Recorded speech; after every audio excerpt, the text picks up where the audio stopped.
Hello dear students, welcome to ASC starter. आज ना class 7 का मैथमेटिक्स का मॉर्निंग शिफ्ट वाले बच्चों का पेपर हुआ था। तो जो बच्चे मॉर्निंग वाले वो अपने आंसर मैच कर सकते हैं और इवनिंग वाले जो बच्चे वो पेपर की प्रैक्टिस कर सकते हैं। देखो ये हिंदी में इधर इंग्लिश में है। तो यहाँ पर पहला क्वेश्चन बोला गया था कि एक्स की वैल्यू निकालनी है। तो आपको पता है ना, मैंने आपको अच्छे से एक एक चीज़ करवाई थी। अगर आपने मेरी सारी वीडियो देखी है तो आपके बहुत मार्क्स अच्छे आएंगे, मेरा पूरा विश्वास है। ठीक है, तो देखो यहाँ पे इसने बोला एक्स की वैल्यू निकालो, हिंदी में भी आप देख सकते हो। तो क्या करना था, एक्स प्लस 1 इजिकल टू 0। तो प्लस का 1 जाके क्या हो जाता है, माइनस का 1 होता है। तो आंसर क्या आ गया, माइनस का 1 आ गया। ठीक है, सबका ठीक था। अब नेक्स्ट क्वेश्चन देखो, ये कह रहा है एरिया ऑफ सर्कल आपको निकालना है, लेकिन डायमीटर के टर्म्स में निकालना है। तो आपने एरिया ऑफ सर्कल का फॉर्मूला पढ़ा है ना, क्या होता है एरिया ऑफ सर्कल का फॉर्मूला? एरिया ऑफ सर्कल का फॉर्मूला क्या होता है? वृत्त का क्षेत्रफल का फॉर्मूला क्या होता है? पाई आर स्क्वायर होता है ना, हाँ या ना। पर इसने बोला है कि आपको ना यहाँ पर डायमीटर की रेफरेंस में लिखना है, डायमीटर में। तो अब आप मुझे बताओ एक रेडियस में कितने डायमीटर होते हैं? तो एक रेडियस में आधा डायमीटर होता है। तो इस रेडियस की जगह ना आधा डायमीटर लिख देना था। देखो क्वेश्चन थोड़ा घुमा के पूछ लिया इसने। एरिया ऑफ सर्कल सीधा नहीं पूछा पाई स्क्वायर, इसने पूछा है कि आपको व्यास के रूप में दिखाना है। तो हमें क्या करना था, हमें पता है कि रेडियस की वैल्यू कितनी होती है, आधा डायमीटर। तो इस रेडियस की जगह आधा डायमीटर 2 बार लिख देंगे। तो क्या हो गया, पाई डी स्क्वायर 2 दूनी 4 हो गया। तो ये आंसर क्या आ गया इसका, ये वाला आ गया। देखो आराम से क्वेश्चन करना, हो सकता है कोई क्वेश्चन नया बनकर आ जाए। अब ये कह रहे इसकी वैल्यू निकालो, तो ये तो सबसे ईजी था। 7 को -3 से मल्टीप्लाई करो, 7 या 21 और एक माइनस लग जाएगा। तो कितना आ गया, माइनस का 21 आ गया। ठीक है, उसके बाद नेक्स्ट क्वेश्चन है, ये कह रहा है कि at how many points parallel line meets. ये कह रहा है जो पैरेलल लाइन होती है ना वो कितने पॉइंट्स पे मिलती है। आप मुझे बताओ बच्चों, क्या दो समांतर रेखा एक दूसरे को काट सकती है? नहीं काट सकती ना, तो आंसर क्या आएगा, 0। ठीक है, और अगर यहाँ पे क्वेश्चन होता है परपेंडिकुलर, तो परपेंडिकुलर वो होता है जो एक पॉइंट पे काटता है, 90 डिग्री का होता है। क्योंकि हो सकता है आपके क्वेश्चन जो आपके एग्जाम में जो क्वेश्चन है वो परपेंडिकुलर वाला आ जाए। और ऐसे ही जैसे यहाँ पे एरिया ऑफ सर्कल आया है, तो जो इवनिंग वाले बच्चे देख रहे हैं उनमें सर्कमफ्रेंस वाला आ जाए। तो सर्कमफ्रेंस का फॉर्मूला वैसे ही क्या होता है, 2πr। और डायमीटर वाला क्या होता है, πd। हाँ या ना, सर्कमफ्रेंस का फॉर्मूला पता है ना आपको, वृत्त की परिधि का फॉर्मूला 2πr होता है। और अगर वो बोले व्यास में बताइए तो πd हो जाएगा, क्योंकि एक डायमीटर में 2 आर होते हैं, एक डायमीटर में 2 रेडियस होती हैं। अब सुनो मेरी बात, अगला क्वेश्चन क्या कह रहा है, ये कह रहा है बताओ कि इनमें से किसमें अनगिनत सममिति होंगी। बताओ किसमें सिमेट्री बहुत सारी होंगी, बताओ। स्क्वायर में, रेक्टेंगल में, सर्कल में, ट्रायंगल में? सर्कल में होंगी ना, वेरी गुड। तो जो बच्चे आंसर सही करके हैं, वेरी गुड। अब इससे बोला शुरू की 5 पूर्ण संख्याओं का माध्य कितना होगा। देखो क्या कह रहा है, फर्स्ट 5 होल नंबर का मीन निकालना आपको। तो देखो अब मुझे बताओ कि जो प्राइम मीन होल नंबर कौन से होते हैं। सबसे पहले कौन सा होता है, 0, फिर 1, फिर 2, फिर 3, फिर 4, शुरू के 5 हो गए। अब इसका मीन निकालने के लिए 5 से डिवाइड करेंगे, तो 4, 3, 7, 8, 9, 10। तो 10 को 5 से भाग करेंगे, कितना आएगा, 2 आएगा। तो आंसर कितना आएगा, 2 आ गया। अब नेक्स्ट क्वेश्चन है, ये कह रहा है इनमें से किस अंग्रेजी अक्षर में कोई क्षैतिज या कोई रैखिक समिति नहीं बनेगी। मतलब देखो ये कह रहा है कि which English alphabet has no line of symmetry. बताओ किसमें सिमेट्री नहीं बनेगी। एच में तो बन रही है, ऐसे भी बन रही है और ऐसे भी बन रही है, इसमें भी ऐसे बन रही है, इसमें भी ऐसे बन रही है, एफ पे नहीं बन रही। तो आंसर क्या आ गया, एफ आ गया। क्वेश्चन ध्यान से पढ़ के करना, ठीक है, क्योंकि अगर आपने क्वेश्चन ध्यान से नहीं पढ़ा ना फिर बड़ी गड़बड़ हो जाएगी। फिर नेक्स्ट क्वेश्चन है, कह रहे किसी आंकड़ों के समूह में सबसे अधिक बार आने वाली संख्या को क्या कहते हैं। बताओ बताओ, जो सबसे ज़्यादा बार आता है उसे क्या बोलते हैं, मोड, मीडियन, मीन या ग्राफ, बार ग्राफ? उसे क्या बोलते हैं, मोड बोलते हैं। जो सबसे ज़्यादा बार आता है उसे क्या बोलते हैं, मोड बोलते हैं। सबको पता है ना, वेरी गुड। ये कह रहा है इसका अर्थमेटिक मीन निकालिए। बच्चों अर्थमेटिक मीन मतलब माध्य होता है। अच्छा इसका एक और नाम होता है एवरेज। अगर एवरेज या औसत पूछ लेगा। अब मुझे बताओ मीन कैसे निकालते हैं, सबको आता है ना मीन निकालना। कैसे निकालते हैं मीन, जितने जने होते हैं उनको जोड़ के उतनों से भाग कर देते हैं। 1, 2, 3 से भाग कर देंगे, जल्दी से जोड़ो। कितना हो गया, 5, 3, 8, 8, 16, ऊपर एक हासिल, 1, 2, 3, 36, 36 को 3 से भाग करो, 3 एकम 3, 3 नीचे 12 आ गया। हाँ या ना, आगे मुझे पूरा विश्वास है सबको अच्छे से आता होगा जिन्होंने मेरी वीडियो सारी देखी है। ठीक है, उनको तो बहुत मजे आए होंगे, बहुत अच्छा पेपर करके आए होंगे। ठीक है, 10वां यहाँ पर देखो इसने बोला है कि पी की वैल्यू निकालो। तो देखो ऐसा क्वेश्चन भी मैंने आपको अच्छे से करवाया था। ठीक है, देखो ये 10p बराबर 100 है, 10p बराबर 100 है, और प्रैक्टिस पेपर में से आया ऐसा क्वेश्चन। तो जिन्होंने प्रैक्टिस पेपर अच्छे से करा उन्हें तो बहुत मजे आएंगे। मल्टीप्लाई वाला जाके क्या हो जाता है, डिवाइड, तो 0 से 0 कट गई, तो कितना आ गया, p 10 आ गया। हाँ या ना। देखो प्लस वाला माइनस होता है, माइनस वाला प्लस होता है, मल्टीप्लाई वाला डिवाइड होता है, डिवाइड वाला मल्टीप्लाई। अब जैसे इस वाले पेपर में ये वाला क्वेश्चन आ गया, आप में ऐसा आ जाए मान लो, ठीक है, तो कैसे करोगे, ये डिवाइड में है ना, इसे जाके क्या हो जाएगा, मल्टीप्लाई हो जाएगा, तो 90 आ जाएगा। ठीक है, देखो डिवाइड वाला मल्टीप्लाई हो जाता है, मल्टीप्लाई वाला डिवाइड हो जाता है, क्योंकि सेम क्वेश्चन नहीं आते एग्जाम में। तो इसका 10 आंसर आ गया। ठीक है, अब कई बच्चों को इतना एक्सपीरियंस होगा वो बिना सोल्व के आंसर कर देंगे, लेकिन सोल्व कर लेना, पता लगे ओवर कॉन्फिडेंस में वो भी गलत हो जाए। तो 11वां क्वेश्चन ये कह रहा है अगर a को 0 से डिवाइड करेंगे तो क्या आएगा। देखो वही वैसे ही क्वेश्चन आ गया, a को 0 से डिवाइड करेंगे तो ये इन्फिनिटी, नॉट डिफाइन पहुंच जाता है। ठीक है, ये मैंने आपको ऐसे रफ में बताया था एग्जाम्पल में, वही वैसे ही दे दिया। ठीक है, नॉट डिफाइंड आ गया। हाँ या ना। देखो अब इसी के जैसा क्वेश्चन अगर आ जाए, a को a से डिवाइड करेंगे तो 1 आएगा। ठीक है, a को 1 से डिवाइड करेंगे तो a ही आएगा। ठीक है, 3 को 3 से डिवाइड करेंगे तो 1 आएगा। हाँ है ना, आराम से सोच के करना, कुछ जल्दबाजी नहीं है। ठीक है, 4 को 4 से डिवाइड करेंगे 1 आएगा, -4 को 4 से डिवाइड करेंगे माइनस का 1 आएगा। ऐसे क्वेश्चन हो सकता है आपके एग्जाम में आ जाए। अब बताओ -1 को 4 से मल्टीप्लाई करोगे क्या आएगा, माइनस का 4 आएगा। a को मल्टीप्लाई -1 से करोगे तो माइनस का a आएगा। हाँ या ना। ठीक है, अब देखो नेक्स्ट ये कह रहा है बताओ सेम आए, सेम कब आता है, जब 1 लिखा हो। हाँ या ना, जब सेम कब आएगा, जब 1 लिखा हो। हाँ या ना। और अगर मान लो 0 डिवाइड 4 लिखा आ जाए तो क्या आएगा आंसर, 0। यस या नो। देखो अगर 0 ऊपर लिखा है, नीचे कुछ भी रकम लिखी है तो हमेशा 0 आएगा। ठीक है, ये अच्छे से वीडियो 2-3 बार देख लेना। अभी कह रहा है 2 आकृतियों को उदाहरण दो जो सममित नहीं होती। कितना आसान बोला है, कह रहा है जिसकी सिमेट्री ना बनती हो तो टेढ़े मेढ़े कुछ भी बना दो। हाँ या ना। आप स्केलिन ट्रायंगल लिख दो, स्केलिन मतलब ऐसा छोटा बड़ा बना दिया तो इसमें सिमेट्री नहीं बनेगी। हाँ या ना। और क्या बना सकते हो आप, बना दो ऐसे क्वाड्रिलेटरल बना दो, बनेगी नहीं सिमेट्री। इससे बोले इसमें सिमेट्री ना बने, और अगर सिमेट्री बनने वाली पूछ ले तो आप एच लिख दो, ओ लिख दो सिमेट्री वाला, उल्टा पूछ सकते हैं ना। अभी कह रहा है इसको सॉल्व करो। देखो आगे ना वैसे क्वेश्चन, देखो वही वाला क्वेश्चन वैसे आगे जैसे मैं एग्जांपल के तौर पे आपको अभी समझा रहा था। देखो 8 को इससे डिवाइड करो, माइनस कट गया, 1 को कुछ भी डिवाइड करो सेम 8 आएगा। और 0 ऊपर लिखा है, नीचे माइनस का पालेगा, तो 0 ऊपर लिखा हो और नीचे कुछ भी रकम लिखी हो हमेशा 0 आएगा, याद रखना। ठीक है, याद रखना। और अगर 12 डिवाइड 1 लिखा आ जाए तो 12 ही रहेगा। 1 अगर लिखा आ जाए तो सेम उतर जाएगा, सुन रहे हो, 1 लिखा है तो सेम उतर जाएगा, डिवाइड है तो। और अगर मल्टीप्लाई है तो भी सेम आ जाएगा। तो अब आगे सुनो, अब इसने क्या बोला है, ये कह रहा है right the following question in statement form. आपको इसे स्टेटमेंट में लिखना है। बच्चों को यही नहीं पता होता क्या होता है स्टेटमेंट, सामान्य कथन। मतलब हिंदी में लिखेंगे P में 4 जोड़ेंगे तो 15 प्राप्त होता है। ठीक है, ऐसे लिखोगे P में 4 जोड़ने पर 15 प्राप्त होता है। मतलब ऐसे आपको थ्योरी लिखनी है। क्या लिखोगे, adding P and 4 we get 15। मतलब अपनी जगह में बना के कुछ भी लिख दो थ्योरी में। ठीक है, अगर स्टेटमेंट आ गया तो ऐसे बोलो, ये बोला है P को M से गुणा करने पर 20 प्राप्त होता है।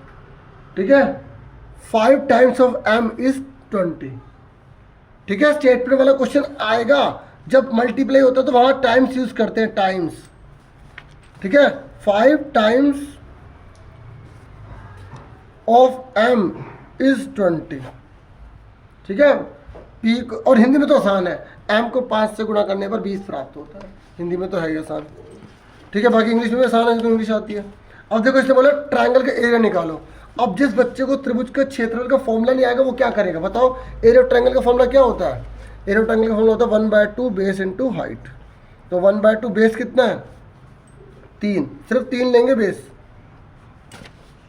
हाइट कितनी लेंगे 2, तो नीचे 1 लगा लो, ऊपर नीचे कट जाएगा, 2 से 2 कट गया, 3 आंसर आ गया। और सिंपल बताऊँ मैंने क्या तरीका सिखाया था, दोनों को मल्टीप्लाई कर दो, 3 दूनी 6, 6 का आधा कर दो। जब भी एरिया ऑफ ट्रायंगल निकालने को आए तो दोनों को मल्टीप्लाई करके आधा कर दो। और जब पैराग्राम का आएगा तो कैसे करेंगे, सिर्फ मल्टीप्लाई करेंगे, हाँ या ना। इसने एरिया ऑफ पैराग्राम पूछा है और मैंने आपको कहा था सारे फॉर्मूले आपको सारे अच्छे से याद होने चाहिए, ठीक है। ये सारे फॉर्मूले अगर आपको याद है ना तो आप आराम से कर लोगे, ठीक है। देखो मैंने ये सारे फॉर्मूले लिखवाए थे आपको अच्छे से, ये वाले फॉर्मूले, एरिया ऑफ ट्रायंगल का फॉर्मूला, अगर बेस का फॉर्मूला आ जाए कैसे करना है, क्योंकि हो सकता है आप में हाइट वाला फॉर्मूला आ जाए तो एरिया को मल्टीप्लाई करके बेस से डिवाइड कर देंगे 2 से। ये देख लो फॉर्मूले, आएगा तो ज़रूर, मेरी बात सुन रहे हो, या तो पैराग्राम वाला आएगा ज़रूर, ठीक है। अब एकदम तो नहीं हो पाएंगे, देखो अगर टाइम है आपके पास तो कर लो, जो बच्चे इवनिंग वाले अगर वीडियो देख पा रहे हैं तो, ठीक है। तो इसका आंसर क्या है, इसको मल्टीप्लाई कर देंगे तो 4.8 को 5 से मल्टीप्लाई करेंगे, 5 8 40, तो 24.1 के बाद लग गया, ठीक है। आगे अब इसने क्या बोला, मोड निकालो। बताओ मोड क्या होगा, मोड मतलब बहुलक, सबसे ज़्यादा बार कौन है, देखो कौन है सबसे ज़्यादा बार, मुझे तो 3 लग रहा है, देखो 1 बार है, 2 3, नहीं 3 नहीं है, 2 कितनी बार, 1 2 3 4, तो 2 सबसे ज़्यादा बार, तो 2 आंसर आ गया। जो सबसे ज़्यादा बार होता है उसे मोड कहते हैं, हाँ या ना। 4 देख लो कितनी बार है, 1 2 3 बार है, ठीक है। तो 2 सबसे ज़्यादा बार है, 1 2 3 4, ठीक है। तो 2 मोड आ गया, आराम से करना, तसल्ली से, जल्दबाजी मत करना, ठीक है। उसके बाद नेक्स्ट क्वेश्चन इसने बोला है कि आपको डायमीटर दे रखा है इतना, आपको एरिया निकालना सर्कल का। तो बताओ सर्कल के एरिया का फॉर्मूला क्या होता है, सर्कल के एरिया का फॉर्मूला क्या होता है बताओ, पाई आर स्क्वायर होता है, हाँ या ना। इसने बोला पाई की जगह क्या लेना, कुछ नहीं बोला, नहीं बोल रहा पाई की जगह क्या लेना है, तो हमने पाई की जगह ले लिया 22/7 मल्टीप्लाई आर कितना है, बताओ डायमीटर कितना दे रखा है 10, ये सर्कल होता है, डायमीटर पूरा 10 दे रखा है पूरा, तो आधा कितना होगा 5, तो 5 को 2 बार मल्टीप्लाई कर देंगे, 2 बार क्यों लिख रहे हैं, आर 2 बार है, तो कितना आ गया 22 मल्टीप्लाई में 5 पंजे 25/7 गुणा कर दो, 25 दूना 50, 25 दूना 50, 550/7, क्या लिखे है मीटर, तो मीटर स्क्वायर लिख देंगे, बस खत्म। डिवाइड नहीं करना, मत करो, क्योंकि 2 नंबर में ज़्यादा बड़ा नहीं है। क्लियर हो गया। अब सेक्शन सी देखो क्या कह रहा है, ये कह रहा है एक ऐसा जोड़ा बताना है जो गुणा करने पर 0 आए। बताओ कौन सा ऐसा 2 नंबर है जिसको गुणा करने पर 0 आए, आपने 3 × 0 लिख लो, हाँ या ना। इसने बोला ऐसा कोई जोड़ा जिसको मल्टीप्लाई करने में 10 आए, तो 2 × -5 लिख लो, 10 आएगा। ये कह रहा है ऐसा 2 आपको जोड़ा देना जो गुणा करने पर नेगेटिव आए, तो 3 गुणा में -4 लोगे तो क्या आएगा -12, क्योंकि 1 माइनस है ना, हाँ या ना। जब 1 माइनस होगा तो माइनस आएगा ही आएगा, हाँ या ना। तो आपको अपने आप एग्जाम्पल देना था, ये कह रहा है ये नहीं करना तो ये कर दो, ये कह रहा है -1 को इससे मल्टीप्लाई करोगे क्या आएगा बताओ, इसको मल्टीप्लाई करोगे, देखो एग्जाम में कैसे करोगे। अगर ये ऊपर वाला मुश्किल लग रहा है, क्योंकि हो सकता है आपको थ्योरी समझना है, क्वेश्चन में समझना है क्या बोल रहा है, ये तो आसान है, बुक का ही क्वेश्चन है। -1 को 100 से मल्टीप्लाई करो क्या आएगा, माइनस का 100 ही आएगा। फिर -1 को, अच्छा ये -100 है, सॉरी, तो -1 को -100 से मल्टीप्लाई करेंगे तो माइनस कट जाएगा तो 100 आ जाएगा। अब उसके अगला क्या बोला इसने, -1 को 47 से मल्टीप्लाई करना है, -1 को 47 से करना तो क्या आएगा, माइनस का 47 आएगा। अब -1 को 1 से करना तो क्या आएगा, -1 आएगा, हाँ या ना, ठीक है। समझ में आ गई। देख लो भाई कैसे क्वेश्चन हो सकता है, अभी -1 की जगह 0 लिख दे, और 0 को किससे मल्टीप्लाई करो, 0 ही आता है, हाँ या ना। डिवाइड दे दे, और डिवाइड में भी सेम आता है, डिवाइड में भी सेम आता है, मल्टीप्लाई वाली तरह से होता है, 1 को ही आएगा। अब देखो ये कह रहा है अब इसका समीकरण बनाओ, देख लो समीकरण बनाना है। क्या कह रहा है, अमन ने 3/4 नंबर ले लिया और उसमें 3 ऐड कर दिया तो 21 आता है। देखो यदि अमन किसी संख्या का 3/4 लेकर उसमें 3 जोड़ देता है तो अमन को 21 रुपये प्राप्त होते हैं। तो ऐसा क्वेश्चन मैंने कहा था कोई भी आ जाए, आएगा तो जरूर, तो मैंने क्या कहा था ऐसा कोई भी आया तो आप माना संख्या क्या मान लोगे, x मान लोगे, बताया था ना मैंने। लेट, और प्रैक्टिस पेपर के बेस पर काफ़ी क्वेश्चन दिए, लेट नंबर भी x मान लिया, ठीक है। फिर क्या बताया था मैंने, अकॉर्डिंग टू क्वेश्चन क्या बोला है, नंबर का कितना बोला है, नंबर का किसने बोला, नंबर का 3/4, जो पहले नंबर लिखा होता है उसे ऊपर लिखते हैं और चौथाई को नीचे लिखते हैं। इंग्लिश में भी देखो 3 ऊपर लिखेंगे और 4 नीचे लिखेंगे, लिख दिया, हाँ या ना। आगे क्या बोला है, ऐड कर दो 3, 3 ऐड कर दिया, फिर क्या कह रहा है गेट करोगे 21, गेट मतलब इक्वल लगाएंगे 21, इक्वेशन बन गई। ठीक है, अगर बोलेगा सब्ट्रैक्ट कर दो हम माइनस कर देते हैं। ठीक है, 3 चौथाई, चौथाई नीचे आता है तो बन गई इक्वेशन। ये कह रहा है दूसरा पार्ट करके दिखाओ इसका। कह रहा संख्या के 8 गुने में 5 जोड़ दो। क्या बोल रहा है, किसी नंबर के 8 से टाइम्स, टाइम्स मतलब क्या होता है मल्टीप्लाई, 5 जोड़ दो तो 61 आता है। तो पहले क्या लिखोगे, लेट नंबर क्या मान लिया x, थोड़ा शॉर्ट में लिख रहा हूँ। ठीक है, तो नंबर को x मानो तो क्या बोलेंगे, x को किससे गुणा करनी है, किससे गुणा करनी है, 8 से। ठीक है, फिर क्या बोल रहा है ऐड कर दो 5, 5 ऐड कर दो, फिर क्या आंसर आएगा इक्वल में 61, 61 बन गई इक्वेशन। मुश्किल था कोई, आराम से करना बच्चों, क्योंकि मैं तो जल्दी जल्दी समझा रहा हूँ ना, आप आराम से करना। देखो कितना आसान क्वेश्चन वाला है। सबसे लंबी लड़की की ऊंचाई कितनी है, कितना सबसे लंबी लड़की, 151। मुश्किल था कोई, देख लो हिंदी में, इंग्लिश में देख लो, टॉलेस्ट 151। सबसे छोटी कौन है, बोनी कौन है, 135। कह रहा रेंज निकालो। कैसे निकालते हैं रेंज, परिसर कैसे निकालते हैं, सबसे बड़े में से सबसे छोटा घटा देंगे। तो 11 में से 5 के 6, 4 में से 3 का 16 आ गया। बोलो मुश्किल था। अब अगले क्वेश्चन में देखो, ऐसा क्वेश्चन जरूर आना है। ये कह रहा है x निकालो, देखो ये 100 है तो ये भी 100 होगा, क्यों होगा, करस्पॉन्डिंग एंगल, हाँ या ना। और ये 80 है तो ये कितने का होगा, देखो ये भी लाइन के ऊपर, ये भी लाइन के ऊपर, ये भी 100 होगा, करस्पॉन्डिंग एंगल। बस आपको हिंदी में संगत कोण लिख देना है, संगत कोण। अब देखो ये y कितने का होगा, बताओ बताओ y कितने का होगा, जल्दी बताओ y कितने का होगा, बताओ। एक लाइन का टोटल कितना होता है, 180 होता है ना, ये 70 का, तो कितने का बचा। और मैंने क्या कहा था, ऐसे क्वेश्चन या तो इक्वल होते हैं या 180 में से घटाना होता है, नहीं तो डी लेकर जाना, आइडिया लगा लेना कितने की वैल्यू आएगी। या तो बराबर होते हैं या 180 में से घटाना होता है, ऐसे क्वेश्चन कोई भी आए। मैंने वीडियोस में भी अच्छे से बताया था। तो 180 में 70 गए, 110 आ गया। अब ये x कितने का होगा, देखो ये अंदर अंदर बन रहे हैं ना इंटीरियर एंगल, तो ये कितने का, 110, नहीं तो ये z बन रहा है, अल्टरनेट इंटीरियर एंगल, हाँ या ना। अब देखो ये क्वेश्चन देखो, ये कह रहा है कोणों की पहचान कीजिए, दे रखा है। अगर ये नहीं करना तो ये करो, कोणों की पहचान कीजिए। तो कोणों की पहचान नीचे पीछे दिया होगा, क्या बोला इसने, ये कह रहा है करस्पॉन्डिंग एंगल बताओ। क्या बताओ, करस्पॉन्डिंग एंगल, संगत कोण बताओ। बताओ इसमें से कौन है करस्पॉन्डिंग एंगल, ये भी लाइन के ऊपर, ये भी लाइन के ऊपर, तो ए और ई। इसका आंसर क्या आ गया, angle A and angle E. फिर क्या बोले, अल्टरनेट इंटीरियर एंगल बताओ। इसका क्या आएगा, ए और ई आ गया। ठीक है बच्चों, संगत कोण वो होते हैं जैसे लाइन डाली, लाइन के ऊपर वाला, लाइन के ऊपर वाला, या लाइन के नीचे वाला, लाइन के नीचे वाला। ठीक है, अब इसने बोला अंतर एकांतर कोण बताओ। इसको बोलते हैं जेड बन रहा है, क्या बन रहा है, जेड। तो बताओ कौन सा जेड बन रहा है, ये देखो जेड बन रहा है, सी और ई आ गया, बी और क्या ये एच आ गया। तो एक होता है, एक लिख दो, सी एंड ई। ठीक है, समझ आ गई, सी एंड ई। और ये क्या है, बी और एच, दो लिखने, दो लिख दो। ये कह रहे ये देखा अंतःकोण। बताओ बच्चों, अंतःकोण का टोटल 180 होता है, तो अंतःकोण कौन से हैं, ये अंतःकोण सी और एच। ठीक है, सी एंड एच। देखो समझ आ गई, सी और एच। ये देखो यहाँ पर भी अंतःकोण थे ना, 70 और x, तभी तो 110 निकला था, हाँ यार। अंतःकोण किसे कहते हैं, देखो दो लाइन डाली, इसका टोटल 180 होता है, तो इन्हें अंतःकोण बोलते हैं, जो दोनों अंदर लाइन की तरफ होते हैं। फिर इसने क्या पूछा है, इसने बोला वर्टिकली अपोजिट एंगल। तो बच्चों वर्टिकल अपोजिट एंगल कौन होते हैं, जो कांटा लगा, कांटा लगा ये और ये, तो ये आ गया। तो ए बराबर सी, बी बराबर डी। तो क्या आ गया यहाँ पे, ए बराबर सी। एंगल एंगल लगा देना।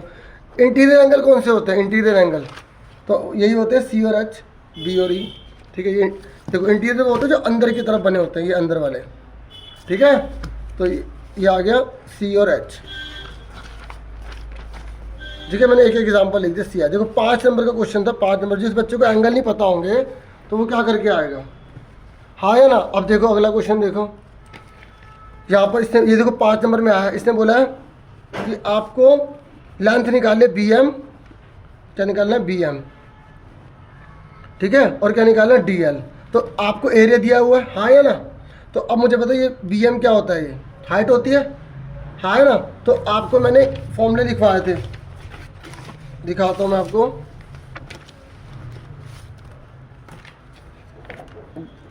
और ये देखो ये रहा, बेस निकालना है, हाइट निकालना है, तो एरिया अपन में बेस कर देना है। तो देखो यहाँ पर ये देखो ये है ना एरिया, तो मुझे क्या निकालना है, हाइट निकालनी है। हाइट का नाम क्या है, पहले हाइट कौन सी ले रहे हैं हम, बी एम। देखो कोई और भी क्वेश्चन आ सकता है, फॉर्मूला याद होना चाहिए बी एम। तो बी एम का फॉर्मूला क्या होगा, एरिया बटे में बेस। तो थोड़ा रफ राइटिंग में लिख रहा हूँ, एरिया कितना है 3600, ठीक है।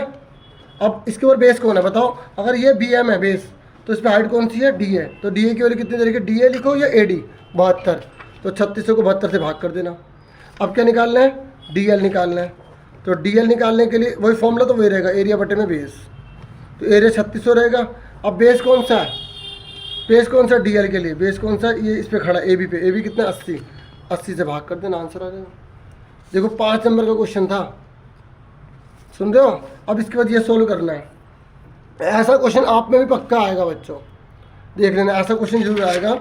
ये इसने बोला 3n + 7 = 25, तो कैसे करेंगे बताओ, कैसे करेंगे इस सवाल को। प्लस का 7 जाके क्या हो जाएगा, माइनस क्या हो जाएगा। तो 25 में से 7 के कितने बचे, 18। फिर मल्टीप्लाई वाला डिवाइड हो जाएगा, तो 3 6 18। देखो रूल क्या है, सबसे पहले कांस्टेंट को उधर लेके जाते हैं, फिर जो वेरिएबल के साथ जो कांस्टेंट होता है उसको उधर लेके जाते हैं। प्लस वाला माइनस हो जाता है, मल्टीप्लाई वाला डिवाइड हो जाता है। आगे सर में कैसे करें, आ गया। अब उसके बाद नेक्स्ट क्वेश्चन देखो, ये रहा 2p - 1 = में 23। तो कैसे करेंगे इसको, देखो इधर 2p माइनस का 1 जाके क्या हो जाएगा, प्लस का। तो देखो माइनस वाला प्लस हो जाता है, 24 हो गया, 2 गुणा वाला भाग हो गया डिवाइड। तो 24 का आधा कितना होता है, 12 होता है। देखो कितना आसान था। और ये नहीं करना तो ये कर सकते हो, ये कह रहा 2 नंबर, देखो ये कह रहा है sum of the 3 times of a number and 11 is 32। ये कह रहा है किसी नंबर का 3 गुना, किसी नंबर का 3 गुना, मान लो एक नंबर एक्स है, उसका 3 गुना 11 जोड़ो 32 आता है। तो ये मैंने लिख दी क्वेश्चन, अब सॉल्व कर दो इसको। तो 32 प्लस का 11 माइनस का हो गया। तो 32 में से 11 का कितने बचे, 21। यहाँ पे घटाओ 21, 3 बटे में चला गया, 3 7 21, 7 आ गया नंबर। 5 नंबर का था, देख लो 5 नंबर का। अब देखो नेक्स्ट क्वेश्चन कौन सा, 14वें नंबर पे केस स्टडी। तो देखो केस स्टडी बिल्कुल मत छोड़ना। तो इसने बोला है 4 नंबर की है केस स्टडी, तो पहले यही करना, केस स्टडी वाला क्वेश्चन मत छोड़ना। ये कह रहा है सबसे ज़्यादा बारिश कब हुई, किस दिन हुई सबसे ज़्यादा बारिश, ट्यूसडे को, ठीक है। हिंदी में देख लो, अधिक बारिश हिंदी में पढ़ ला करो, मंगलवार को। नेक्स्ट क्या है, रेंज निकालो। रेंज कैसे निकालते हैं, सबसे बड़ा कौन सा है 28, सबसे बड़ा कौन सा है 0, 28 में 0 का 28 आ गया। कह रहा है एवरेज निकालो। एवरेज कैसे निकालते हैं बताओ, एवरेज किसे बोलते हैं, मीन को ना। बच्चों मैंने बोला था ना मीन को एवरेज बोलते हैं। तो मीन कैसे निकालेंगे, अब 12 + 28 + 0 + 16 + 24 सबको जोड़ के 1 2 3 4 5 से भाग कर देंगे, तो एवरेज निकल जाएगा। समझ में आई। तो एवरेज आ गया ना, मैंने कहा था ना एवरेज बोलते हैं। अगर ये नहीं करना तो ये कर लो। ये कह रहा कितने दिन 15 मिलीमीटर से अधिक बारिश हुई, ठीक है। बताओ कब कब 15 से ज़्यादा हुआ, 15 से कब, ये नहीं करना। देखो ये मुश्किल लग रहा है एवरेज, ये कर दो। 15 से ज़्यादा कब कब है, ट्यूसडे, थर्सडे, फ्राइडे, 3 दिन हुई, बस खत्म। देख लो खत्म आंसर। ये देखो ये क्वेश्चन, इस बार ग्राफ बनाने को नहीं आया क्या, चलो अभी देख लेते हैं। ये देखो ये क्वेश्चन दे रखा है, ये कह रहे मीरा है, और ये देख रही है घड़ी, और 12 है, और आवरण जो है 3 पर यहाँ पर है। तो ये आपको पता है 3 कदम चलते हैं तो एक 90 डिग्री का एंगल बन जाता है। तो यहाँ पे एंगल पूछ रहे हैं, ठीक है, स्ट्रेट एंगल पूछ रहे हैं। स्ट्रेट एंगल क्या होता है, 180 डिग्री का होता है, ठीक है। चलो ये आप आराम से कर लोगे। उसके बाद देखो सिमेट्री वाला क्वेश्चन आया है। सिमेट्री में देखो, सिमेट्री आता है ना आपको। सिमेट्री क्या होता है, जैसे आपसे ABC का लेटर वर्टिकल सिमेट्री किसकी होगी, इसकी वर्टिकल होगी, इसकी हॉरिजॉन्टल है, हॉरिजॉन्टल है, हॉरिजॉन्टल है, हाँ या ना। तो ये आसान है। इस तरीके से रिफ्लेक्शन बनाना है, रिफ्लेक्शन बना लोगे। जैसे देखने पर 0 कैसे दिख रहा है, तो इस तरीके से लेटर का 3 बनाना है, ये हो गया आपका। तो इस तरीके से मैंने आपको सारा बता दिया, क्योंकि टाइम कम था, ज़रा नहीं तो और अच्छे से बता देता, ठीक है। Thank you for watching and listening carefully. Take care students.